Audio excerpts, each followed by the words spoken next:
नमस्कार। आज की क्लास में हम कक्षा 10वीं विज्ञान की प्रश्न बैंक के हल को समझेंगे, जिसमें लेते हैं पहला चैप्टर रासायनिक अभिक्रियाएं एवं समीकरण। इस पाठ से एक वस्तुनिष्ठ तथा एक 4 अंक का प्रश्न आना है। तो लेते हैं पहला प्रश्न, निम्न में से कौन सा भौतिक परिवर्तन नहीं है? तो कौन सा भौतिक परिवर्तन नहीं है? तो देखिए एलपीजी का दहन। एलपीजी का दहन वास्तव में रासायनिक परिवर्तन है, पुनः अपनी प्रारंभिक स्थिति को नहीं पा सकता, इसलिए यह एक भौतिक परिवर्तन नहीं है। अब दूसरा लेते हैं हम, निम्नलिखित में कौन सी ऊष्माक्षेपी अभिक्रिया है? जल की बिना बुझे चूने से अभिक्रिया ऊष्माक्षेपी अभिक्रिया है। तीसरा प्रश्न लेते हैं,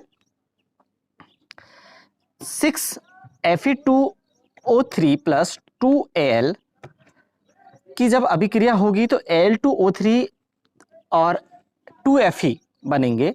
ऊपर दी गई अभिक्रिया किस प्रकार की है? यह जो अभिक्रिया है किस प्रकार की अभिक्रिया है? यह विस्थापन अभिक्रिया है। कैसे हम बताएंगे? यहां से आयरन का विस्थापन हुआ है और वहां पर एल्यूमिनियम आकर जुड़ी है। तो एल्यूमिनियम का आना और आयरन का हटना, यह एक विस्थापन अभिक्रिया का उदाहरण है।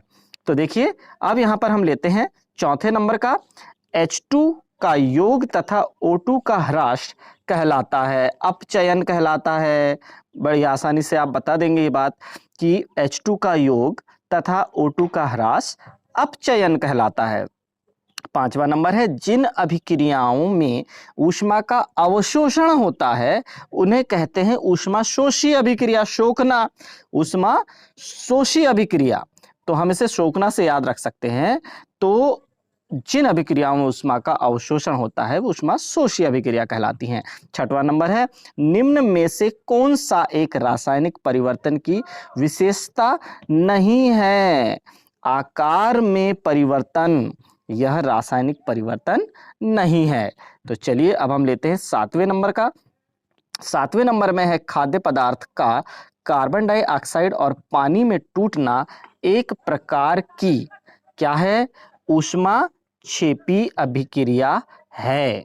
यहां पर भी देखिए ऊष्माक्षेपी अभिक्रिया हो रही है जब खाद्य पदार्थ का कार्बन डाइऑक्साइड और पानी में टूटना हो रहा है। अब आठवां नंबर देखिए, सोने और प्लेटिनम को गलाने वाले अम्ल का नाम क्या है? कौन सा अम्ल है जो सोने और प्लेटिनम को गला देता है? एक्वा रेजिया इसका सही उत्तर है।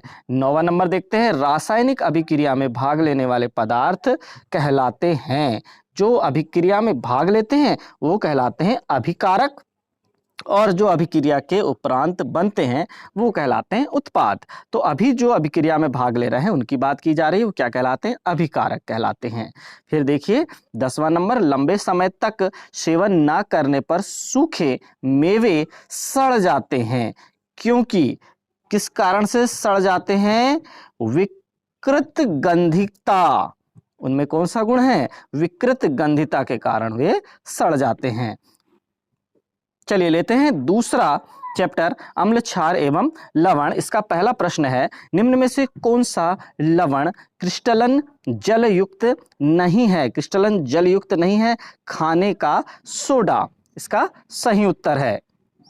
फिर लेते हैं दूसरा प्रश्न, पाचन के समय आमाशय पाचक रसों का पीएच मान है।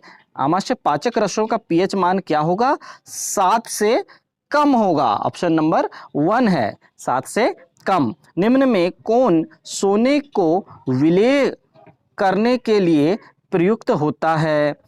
सोने को विलेय करने के लिए प्रयुक्त होता है अम्लराज। ऑप्शन नंबर 4 सही है।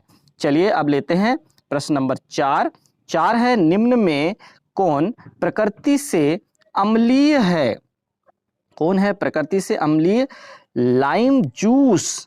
ऑप्शन नंबर 1 सही है, लाइम जूस।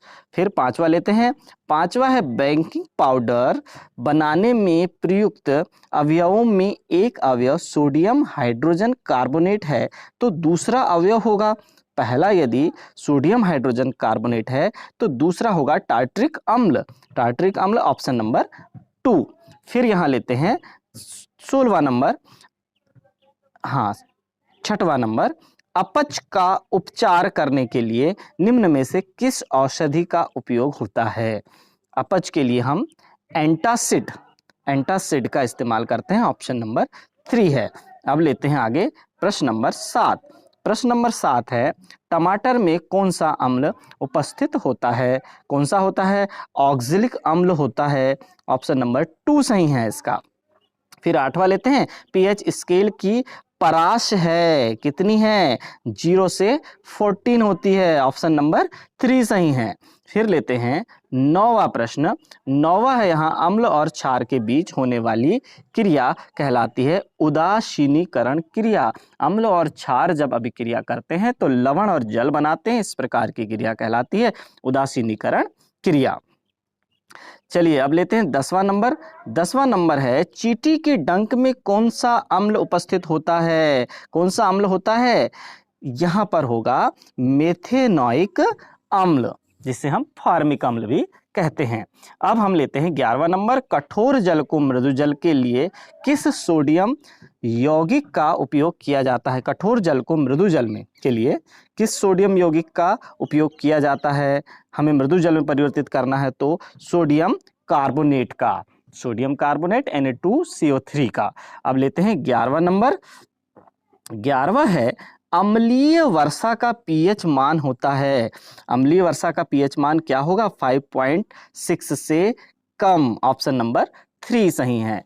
फिर लेते हैं 12वां, सोडियम हाइड्रोजन कार्बोनेट का सामान्य नाम है, बेकिंग सोडा है सोडियम हाइड्रोजन कार्बोनेट का, NaHCO3। आगे लेंगे 13वां नंबर, सिरके में कौन सा अम्ल उपस्थित होता है? सिरके में एसिटिक अम्ल होता है, ऑप्शन नंबर 3 सही है। फिर लेते हैं 14वां प्रश्न।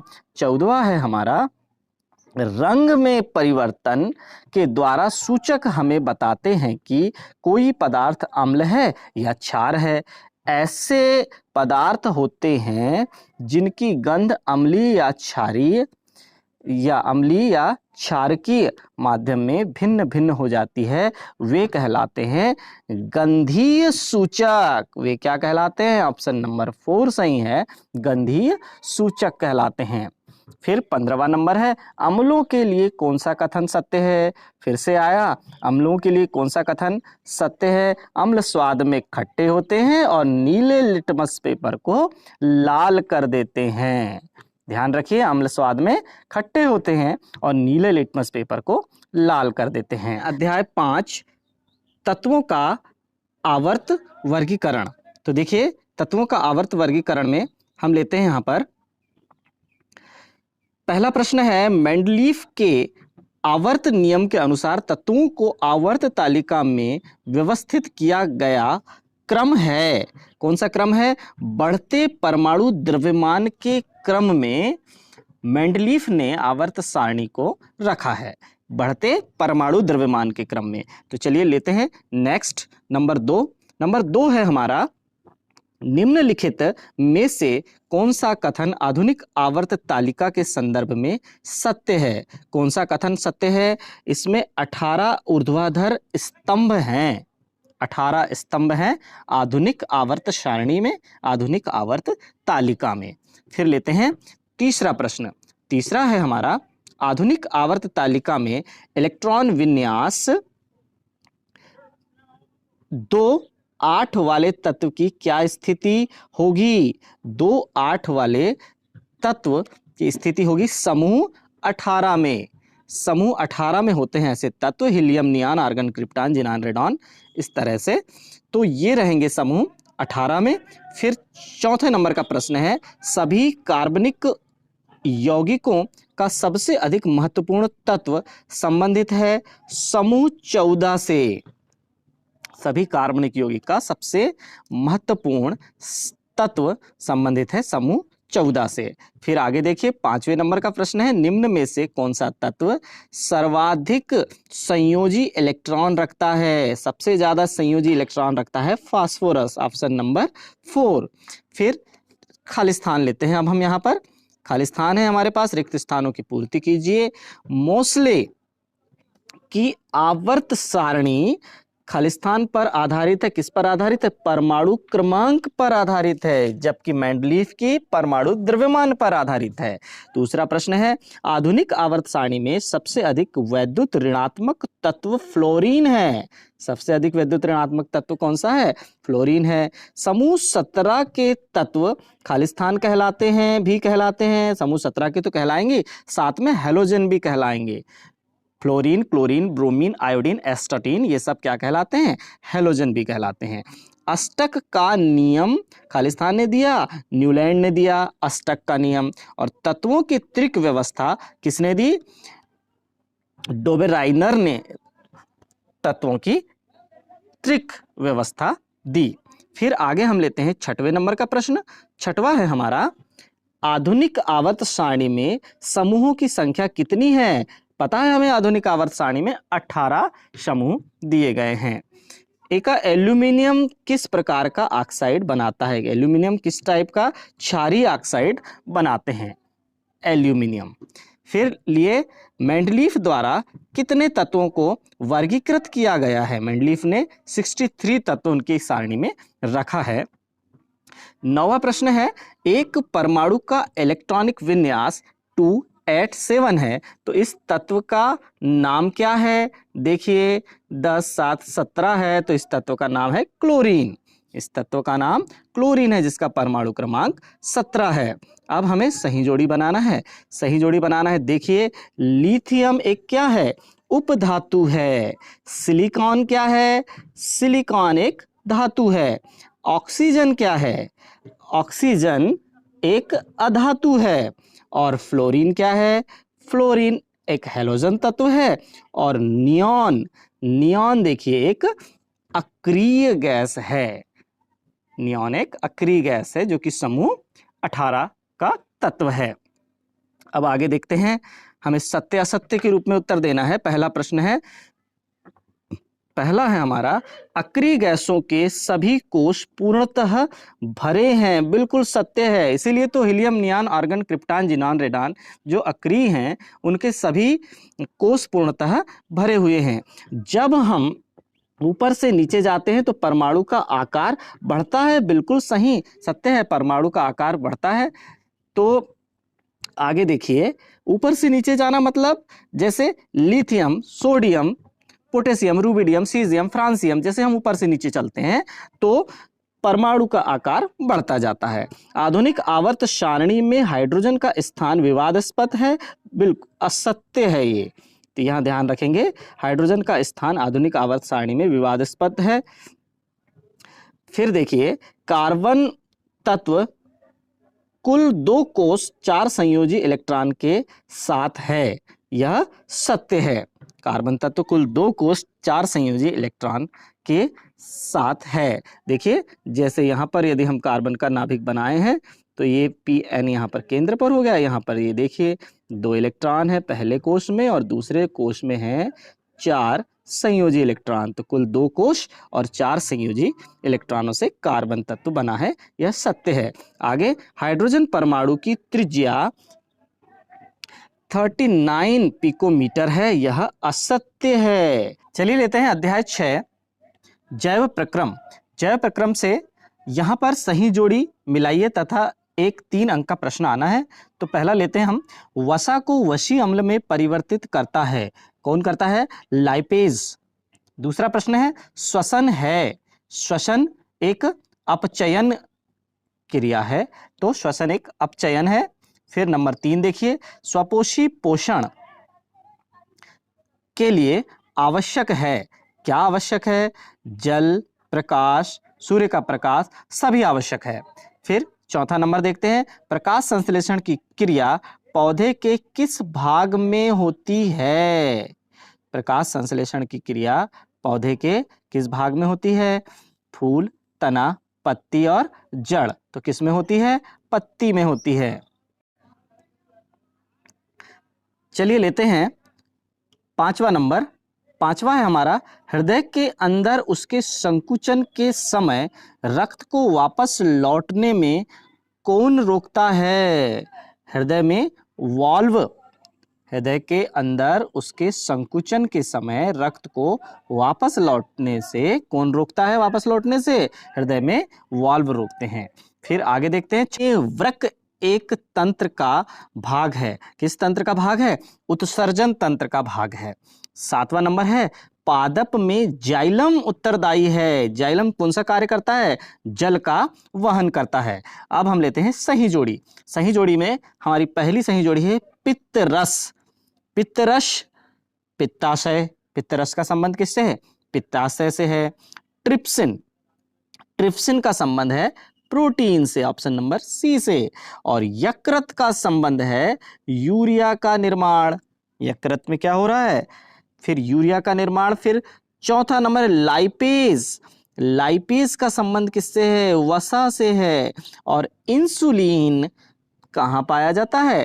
अग्नाशय में। तो ये इस तरह से सही जोड़ी तैयार हो गई। फिर हम आगे लेंगे अगली सही जोड़ी। अगली सही जोड़ी हमारी स्वपोषी पोषण। स्वपोषी पोषण कौन करते हैं? पौधे, पौधों में पाया जाता है स्वपोषी पोषण। और विषम पोषी पोषण कौन है? हिरण है, जो कि पौधों पर डिपेंड है। विषम पोषी पोषण। परजीवी पोषण, परजीवी पोषण कौन है? जोंक, परजीवी पोषण है जोंक। और अगला आया भोजन का स्थानांतरण। भोजन के स्थानांतरण फ्लोएम कहलाता है। और पित्त, यकृत, पित्त का संबंध यकृत से है।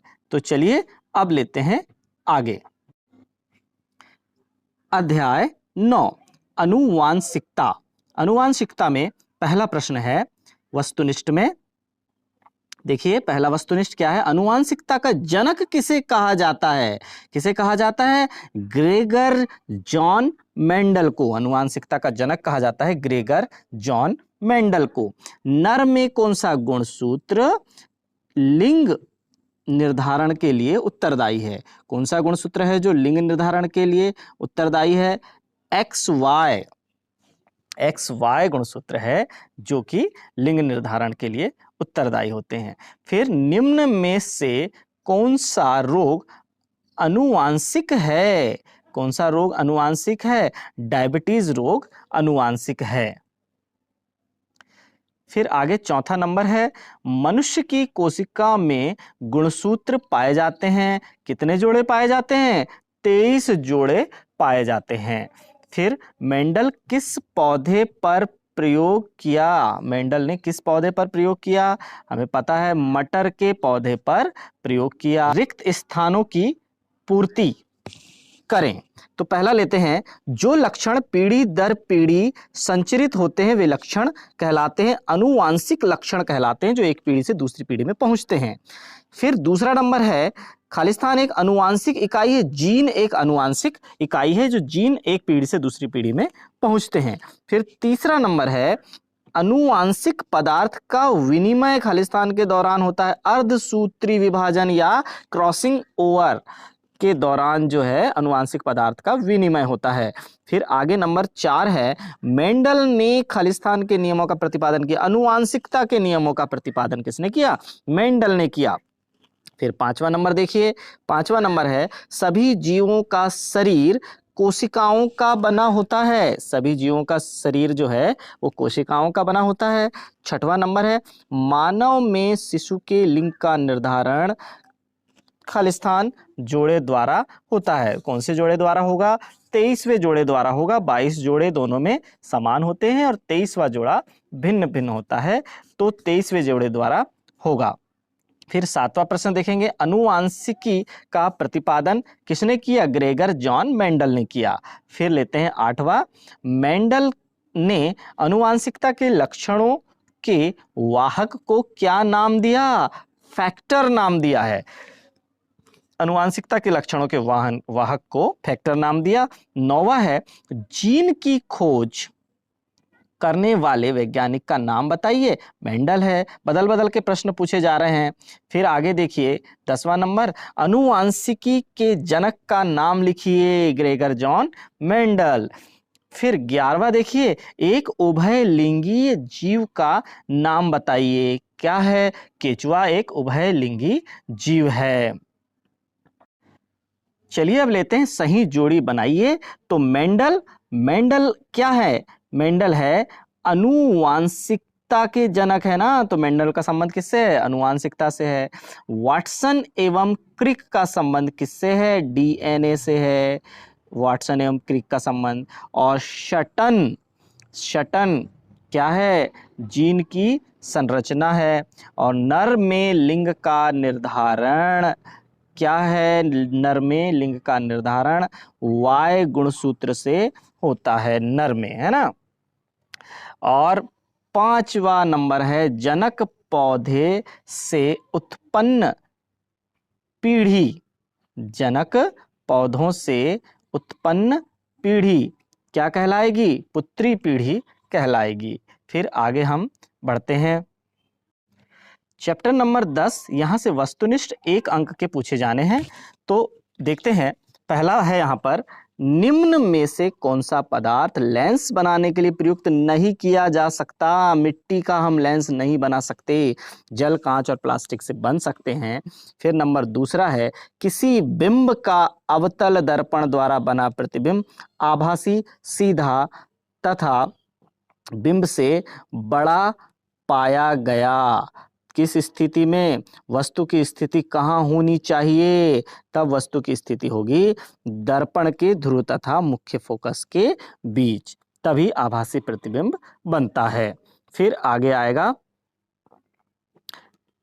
नंबर 3, समतल दर्पण की फोकस दूरी।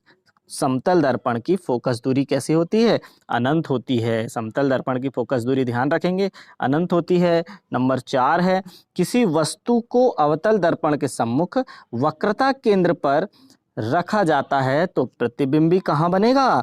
वक्रता केंद्र पर ही बनता है। फिर देखिए 5वां नंबर, वाहनों में पीछे का दृश्य देखने के लिए किस दर्पण का उपयोग किया जाता है? उत्तल दर्पण का प्रयोग करते हैं पीछे का दृश्य देखने के लिए। फिर आगे देखिए, हम दर्पणों की पहचान कर सकते हैं दर्पण से बनने वाले प्रतिबिंब के आधार पर। यह कौन सा दर्पण है, यह हम जान सकते हैं। 7वां नंबर है, एक लेंस की क्षमता, एक लेंस की क्षमता 2 डायप्टर है, इसकी फोकस दूरी क्या होगी? उसकी फोकस दूरी होगी 50 सेंटीमीटर। लेंस की क्षमता को हम कैसे मापते हैं? डायप्टर में मापते हैं। तो यदि उसकी क्षमता 2 डायप्टर है, इसका मतलब है कि उसकी फोकस दूरी कितनी होगी? 50 सेंटीमीटर होगी। कैसे होगी? पॉन लेंस की क्षमता, लेंस की क्षमता को जब हम नीचे लिखेंगे तो सेंटीमीटर में हमें फोकस दूरी प्राप्त होगी। तो यहाँ देखिए 100 और लेंस की क्षमता कितनी है? लेंस की क्षमता 2 है, तो फोकस दूरी कितने सेंटीमीटर प्राप्त हुई? 50 सेंटीमीटर प्राप्त हुई। अब लेते हैं हम 8वां नंबर। 8वां नंबर है हमारा, आवर्धन के मान में ऋणात्मक चिन्ह क्या दर्शाता है? प्रतिबिंब वास्तविक है। ऋणात्मक चिन्ह दर्शाता है कि प्रतिबिंब वास्तविक है। 9वां नंबर है, समतल दर्पण की वक्रता त्रिज्या अनंत होती है। चलिए 10वां नंबर लेते हैं, किसी दर्पण में चाहे कितनी भी दूरी पर खड़े हों, आपका प्रतिबिंब सदैव सीधा प्रतीत होता है। संभवतः दर्पण क्या होगा? या तो समतल होगा या उत्तल होगा। फिर लेते हैं खालिस्तान नंबर 1। खालिस्तान नंबर 1 है, गोली दर्पण की फोकस दूरी उसकी वक्रता त्रिज्या की आधी होती है। गोली दर्पण में फोकस दूरी उसकी वक्रता त्रिज्या की आधी होती है। चलिए आगे हम लेते हैं, जब कोई प्रकाश किरण सघन से विरल माध्यम में प्रवेश करती है तो यह अभिलंब से दूर हट जाती है। ये देखिए, मान लो यह सघन है और ये विरल है। सघन से विरल में जब कोई प्रकाश किरण प्रवेश करेगी तो ये अभिलंब है, इससे दूर हटेगी। ये देखिए अभिलंब से दूर हट रही है, तो इस स्थिति में अभिलंब से दूर हटेगी। फिर आगे आया, खालिस्तान में प्रतिबिंब वस्तु से छोटा परंतु उल्टा होता है। अवतल दर्पण में प्रतिबिंब वस्तु से छोटा परंतु उल्टा होता है। चौथा नंबर देखिए, चौथा नंबर है हमारा, वाहनों के पीछे के दृश्य को देखने के लिए दर्पण का आवर्धन 1 से कम होता है, 1 से कम होता है दर्पण का आवर्धन। फिर आगे नंबर 5 है अवतल लेंस। कौन सा लेंस? अवतल लेंस। अवतल लेंस सदैव छोटा आभासी तथा सीधा प्रतिबिंब बनाता है। फिर आगे देखिए, प्रकाश का किसी सतह से टकराकर उसी माध्यम में लौटना प्रकाश का परावर्तन कहलाता है। 7वां नंबर देखिए, आपतन कोण का मान सदैव परावर्तन कोण के मान के बराबर होता है। कोई किरण के लिए आपतन कोण का जो मान है, ये देखिए इस तरह से विलंब है। आपतन कोण का मान सदैव परावर्तन कोण के मान के बराबर होता है। अब देखिए आगे, यहां पर हम देखेंगे 8वां नंबर। 8वां नंबर देखिए, खालिस्तान दो माध्यमों में प्रकाश की चाल का अनुपात है। अपवर्तनांक। अपवर्तनांक क्या होता है? अपवर्तनांक दो माध्यमों में प्रकाश की चाल का अनुपात है। जब मान लो विरल माध्यम से सघन माध्यम में जा रही है प्रकाश की किरण, तो विरल माध्यम में प्रकाश की चाल बटे सघन माध्यम में प्रकाश की चाल का जो अनुपात होगा वह होगा उसका अपवर्तनांक। फिर आगे हम लेते हैं नंबर 9। नंबर 9 है वस्तुओं को हम खालिस्तान की उपस्थिति से देख सकते हैं, प्रकाश की उपस्थिति में ही हम वस्तु को देख सकते हैं, इसलिए अंधेरे में हमें वस्तुएं दिखाई नहीं देती। न्यूटन ने प्रकाश का कणिका सिद्धांत से प्रकाश को कणिका से बना हुआ माना, क्योंकि न्यूटन ने प्रकाश की कणिका सिद्धांत में दिया है, यह बात समझाया है कि प्रकाश जो है वो कणिकाओं से मिलकर बना है। फिर आगे देखते हैं, अब लेते हैं रेखीय आवर्धन किसे कहते हैं? एक वाक्य शब्द में उत्तर देना है। दर्पण से परावर्तन के कारण बने प्रतिबिंब के आकार का बिंब के आकार से अनुपात दर्पण द्वारा उत्पन्न रेखीय आवर्धन है। यानी जो प्रतिबिंब का आकार का बिंब के आकार से अनुपात, वस्तु प्रतिबिंब का आकार बटे वस्तु का आकार का जो अनुपात होगा वही आवर्धन होगा। फिर नंबर 2 है रेगिस्तान की मरीचिका किस क्रिया का उदाहरण है? पूर्ण आंतरिक परावर्तन का उदाहरण है। पूर्ण आंतरिक परावर्तन किस तरह की घटना है? जब हम सघन माध्यम से प्रकाश किरण को विरल माध्यम में भेजते हैं या जाती है, अपवर्तित होती है, तो अभिलंब से दूर हटते जाती है, अभिलंब से दूर हटते जाती है। एक स्थिति ऐसी आती है जब आपतन कोण का वह मान जिसके लिए अपवर्तन कोण का मान 90 अंश हो जाए, वह होता है क्रांतिक कोण। और जब आपतन कोण का मान क्रांतिक कोण के मान से भी अधिक हो जाता है तो प्रकाश का पूर्ण आंतरिक परावर्तन की घटना होती है, क्योंकि उसी माध्यम में प्रकाश परावर्तित हो जाता है। तो रेगिस्तान में मरीचिका पूर्ण आंतरिक परावर्तन का उदाहरण है। आगे देखते हैं, अगला है दर्पण सूत्र लिखिए। दर्पण सूत्र है 1/f = 1/u + 1/v। फिर चौथा नंबर है उस दर्पण का नाम बताइए जो बिंब का सीधा तथा आवर्धित प्रतिबिंब बना सके। कौन बनाता है? अवतल दर्पण बनाता है सीधा और आवर्धित प्रतिबिंब। 5वां नंबर है एक आपतित किरण समतल दर्पण 30 अंश का आपतन कोण बनाती है, तो परावर्तन कोण का मान क्या होगा? हमें पता है कि आपतन कोण का मान परावर्तन कोण के मान के सदैव बराबर होता है। तो आपतन कोण 30 अंश है तो परावर्तन कोण भी 30 अंश होगा। चलिए अब सही जोड़ी देख लेते हैं। डायफ्टर। डायफ्टर क्या है? लेंस की क्षमता मापी जाती है डायफ्टर में। उत्तल लेंस क्या है? उत्तल लेंस बीच में मोटा तथा किनारों में पतला होता है, उत्तल लेंस। फिर देखिए अवतल लेंस की क्षमता। अवतल लेंस की क्षमता कैसी होगी? देखिए ऋणात्मक होती है, अवतल लेंस की क्षमता ऋणात्मक होती है। चौथा एक सरल रेखीय पथ क्या कहलाता है? प्रकाश किरण। और परावर्तक पृष्ठ गोलीय दर्पण। परावर्तक पृष्ठ गोलीय दर्पण। फिर देखिए आगे हम लेते हैं चैप्टर नंबर 11 से देखते हैं, इंद्रधनुष बनाने का कारण है वर्ण विक्षेपण।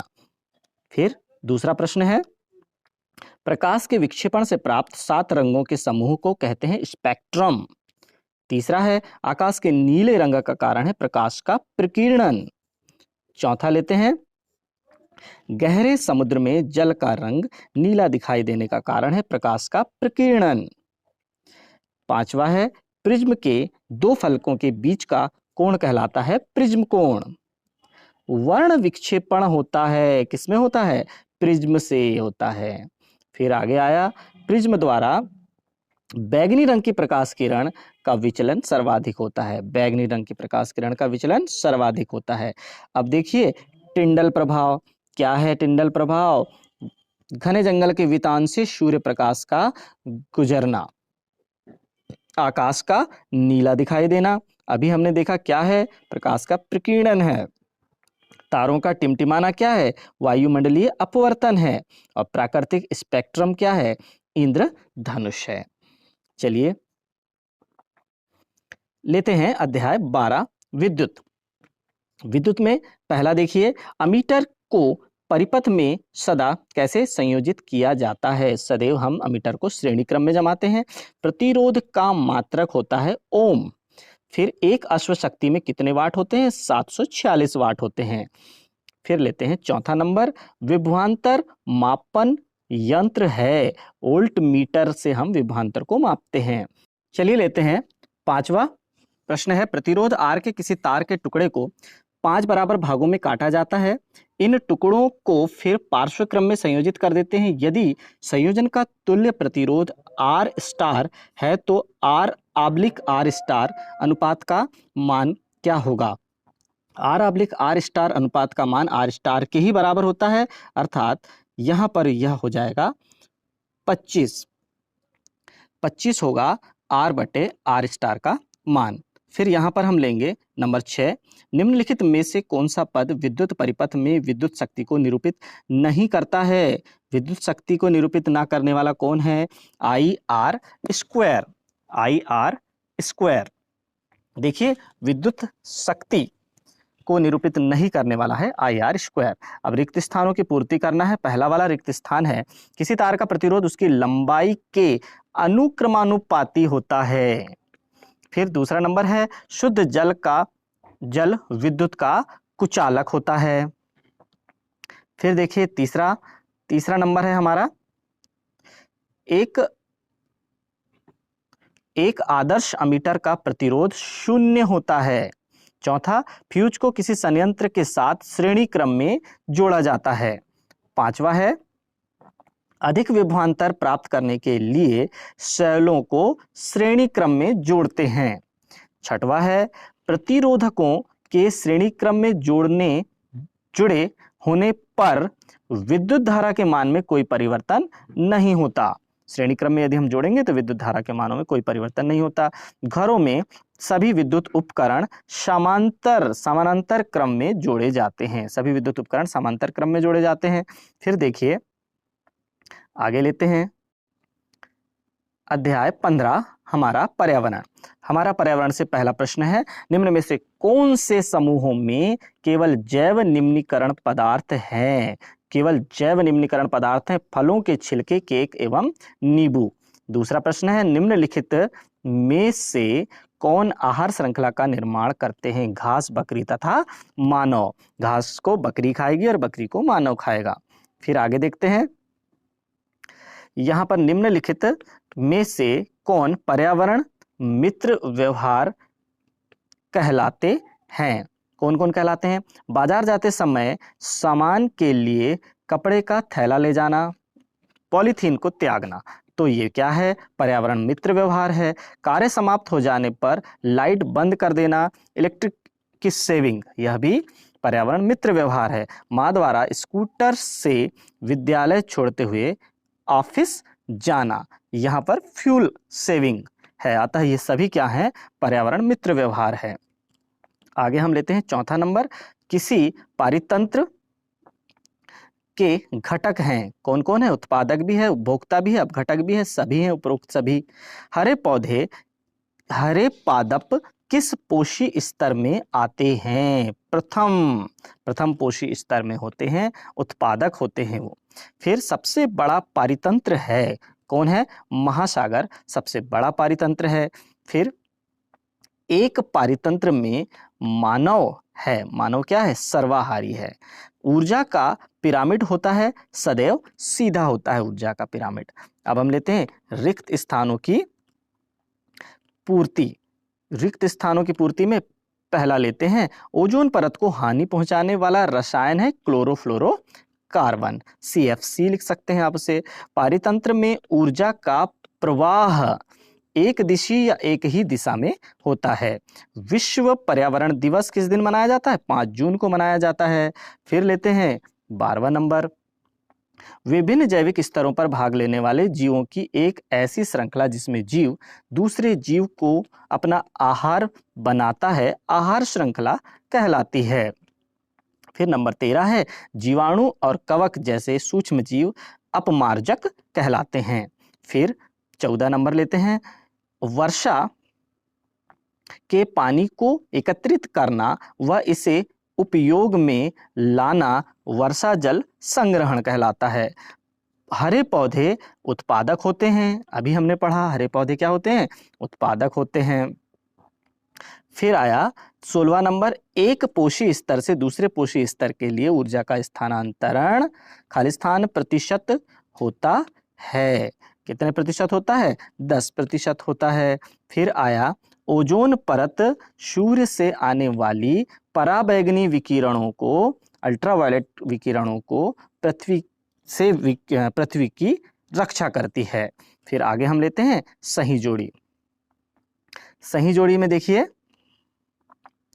सबसे पहले नंबर पर है 80 डेसिबल।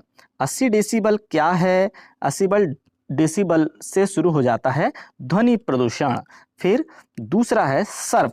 सर्फ क्या है? मांसाहारी है। फिर सल्फर डाइऑक्साइड और सल्फर ट्राइऑक्साइड क्या है? अम्लीय वर्षा। टिड्डे, टिड्डा चौथा नंबर है, टिड्डे होते हैं शाकाहारी। चील और गिद्ध, चील और गिद्ध होते हैं सर्वोच्च मांसाहारी। एरोसॉल, एरोसॉल क्या है? CFCs, chlorofluorocarbons. फिर प्रदूषक, प्रदूषक देखिए, और कुत्ता, प्रदूषक का संबंध यहां हो जाएगा प्रदूषण, और कुत्ता सर्वाहारी। इस तरह से हम अब आगे बढ़ते हैं। यहां पर है संपूर्ण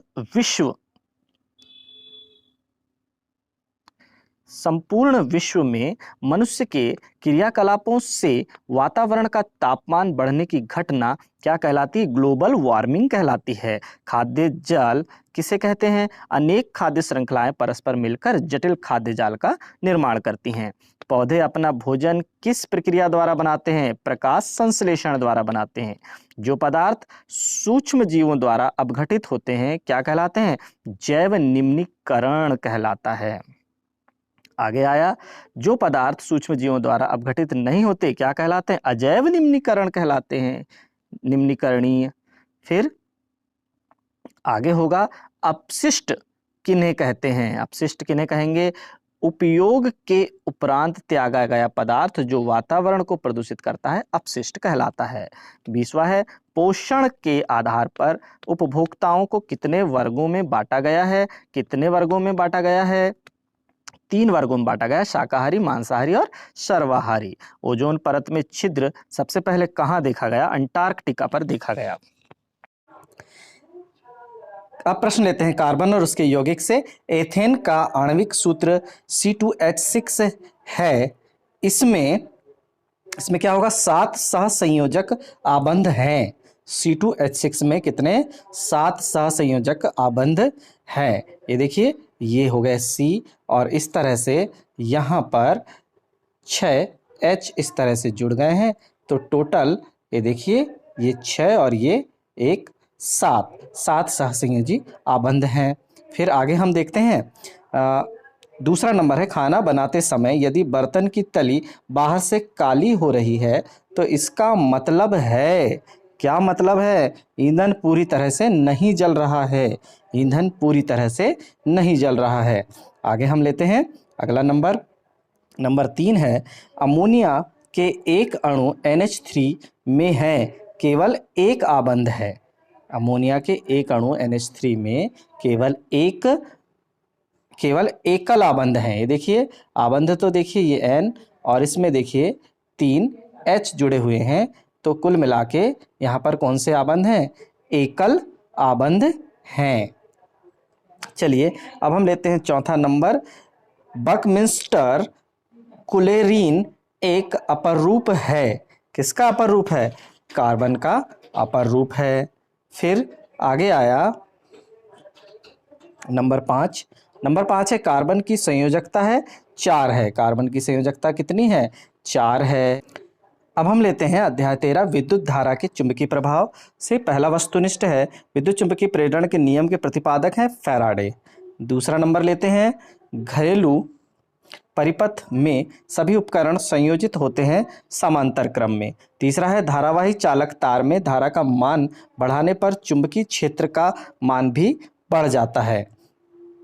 चौथा नंबर लेते हैं, विद्युत धारा को यांत्रिक गतिज ऊर्जा में बदलने की युक्ति कहलाती है विद्युत जनित्र। पांचवा नंबर है, लघु पथन के समय परिपथ में विद्युत धारा का मान बहुत अधिक बढ़ा हुआ होता है। फिर आगे हम देखते हैं, समान चुंबकीय ध्रुव करते हैं। समान चुंबकीय ध्रुव एक दूसरे को क्या करते हैं? प्रतिकर्षित करते हैं। असमान चुंबकीय ध्रुव एक दूसरे को आकर्षित करते हैं। आगे नंबर 7वां है, चुंबकीय क्षेत्र रेखाएं होती हैं बंद वक्र होती हैं। चुंबकीय क्षेत्र रेखाएं होती हैं बंद वक्र। आगे देखिए नंबर 8 है, विद्युत धारावाही तार किसकी तरह व्यवहार करता है? तो विद्युत धारावाही तार चुंबक की तरह व्यवहार करता है।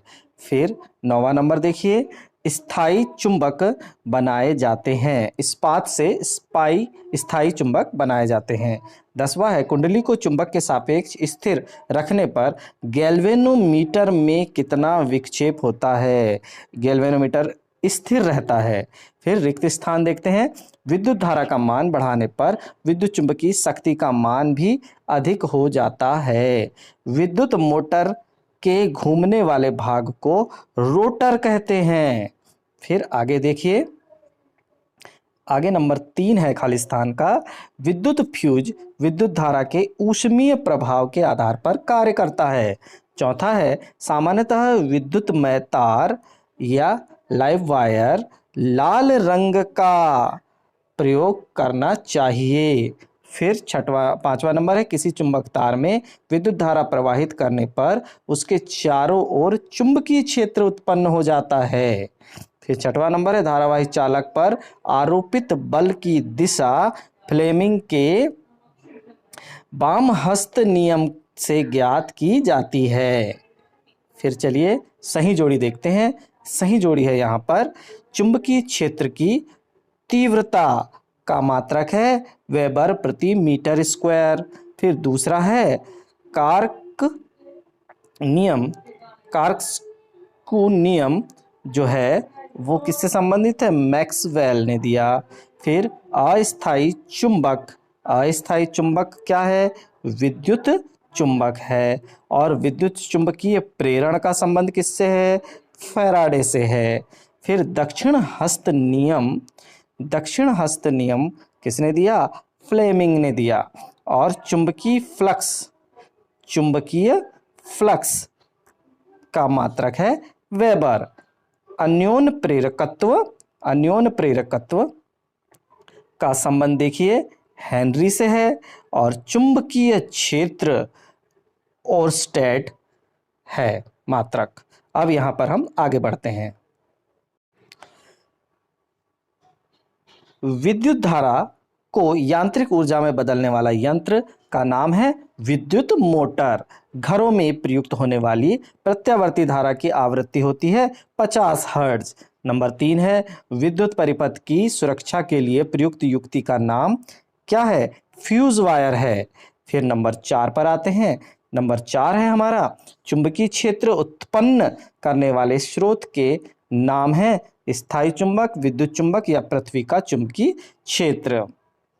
एमआरआई का पूरा नाम बताइए। Magnetic resonance imaging scan.